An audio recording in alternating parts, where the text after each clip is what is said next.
এটা কি love letter না কি রে? প্রশ্নটা কি রে? দেখছেন প্রশ্ন করছে লাভ লেটার দিয়ে। আচ্ছা পড়বো। আসসালামু আলাইকুম প্রিয় হজরত। ওয়ালাইকুম আসসালাম। আমি একটা মেয়েকে খুবই ভালোবাসিলে।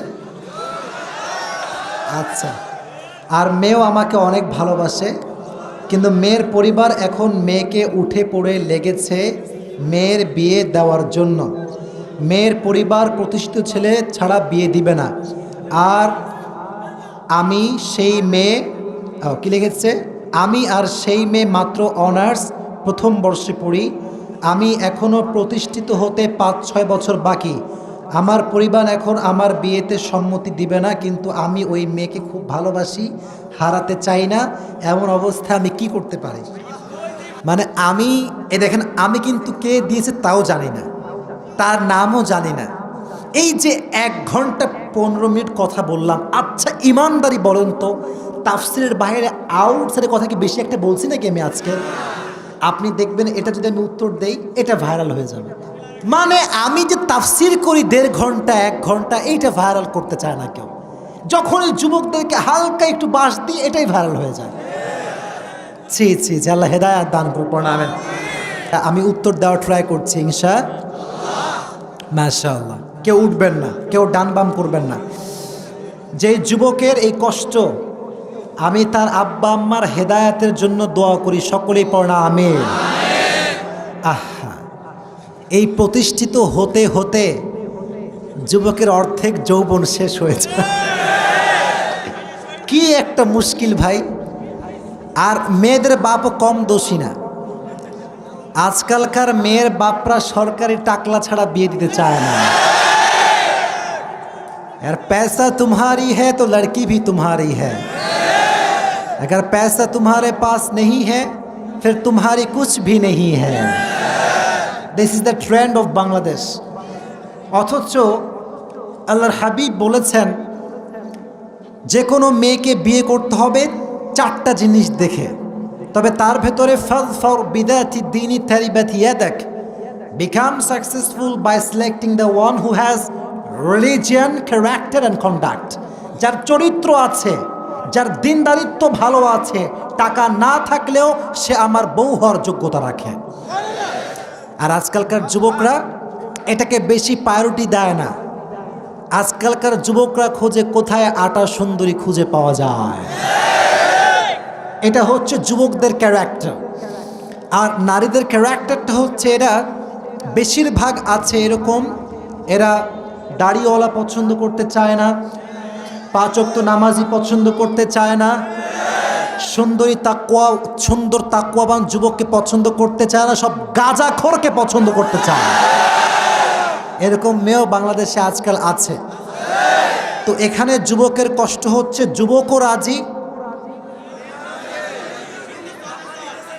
কিন্তু পরিবারের সমস্যা, তাই না?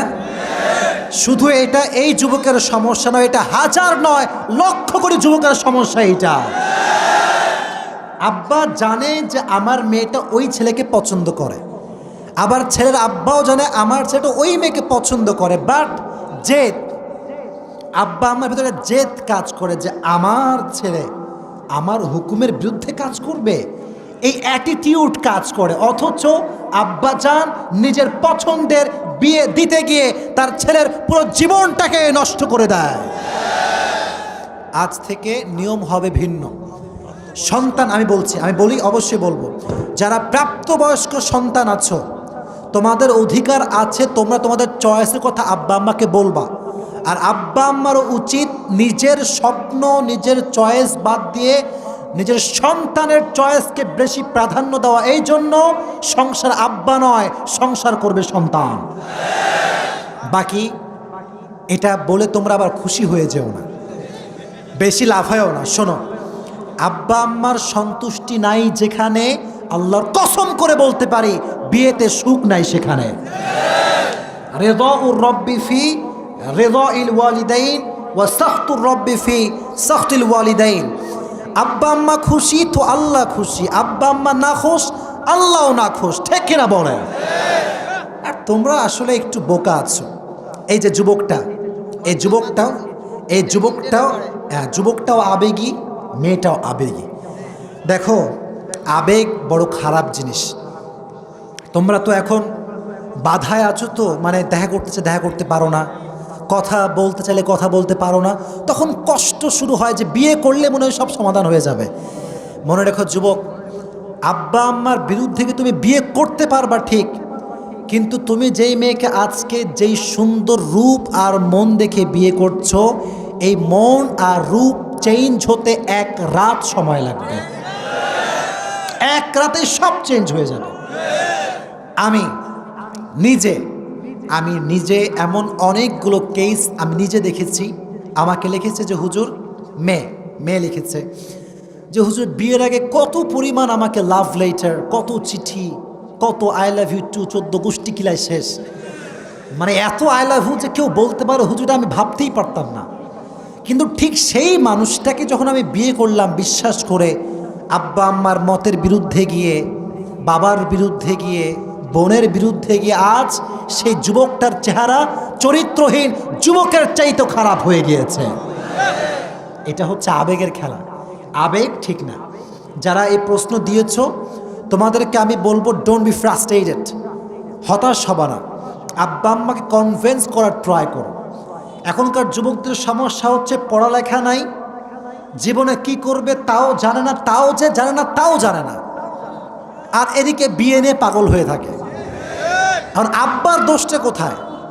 আব্বা তো চায় আমার সন্তানটা ভালো কিছু করুক, আমার সন্তানের পারিবারিক জীবনটা সুখী হোক, এটা প্রত্যেকটা বাবা জান চায় কি চায় না? অতএব তোমরাও জিদ করবা না। আর আব্বা জানদেরকে বলছি, আপনারা দয়া করে যদি দেখেন ছেলেও পছন্দ করেছে, মেয়েও পছন্দ করেছে, আল্লাহর ওয়াস্তে মিলায় দেন। আমি আপনাদের পায়ে, এই যে আপনার পায়ে আমার হাত, আমি বলি আমার এটা শেষ কথা, যদি আব্বা আম্মার এই সমস্যার কারণে সন্তানরা বিয়ে করতে না পারে, এই ছেলে যতদিন সেই মেয়ের সঙ্গে কথা বলবে এটা জেনার গুনাহ হবে, প্রত্যেকটা জেনার গুনাহ আব্বার আমল নামায় জমা হবে। এটা যদি আব্বা না চান, আপনি একটা পদক্ষেপ নেবেন। এটা তাকবীর দেন, লিল্লাহি তাকবীর। মেয়ের বাড়ির পদক্ষেপ হবে এইটা যে মেয়ে আমাদেরই থাকবে, আমাদেরই খাবে। ছেলের বাড়ির পদক্ষেপ হবে এইটা, ছেলেও আমাদেরই, ছেলেও আমাদের থাকবে।